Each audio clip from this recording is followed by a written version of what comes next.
சுபா அழகாரையர். இன்றைய திருக்குறள் வரிசையில இன்னைக்கு அதிகாரம் 81 பகைத்திறம் தெரிதல்.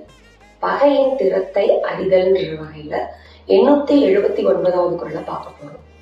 எளிதாக முள்மரம் கொள்க களையுணர் கை கொள்ளும் காத்த இடத்து.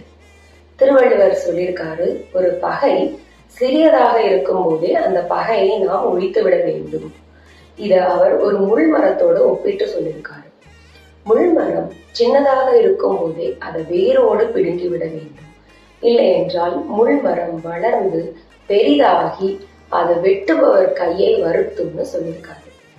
பகை வெளியிலிருந்து மட்டும் வர்றதில்லைங்க, பகை நம்மளுக்குள்ளேயும் இருக்கு.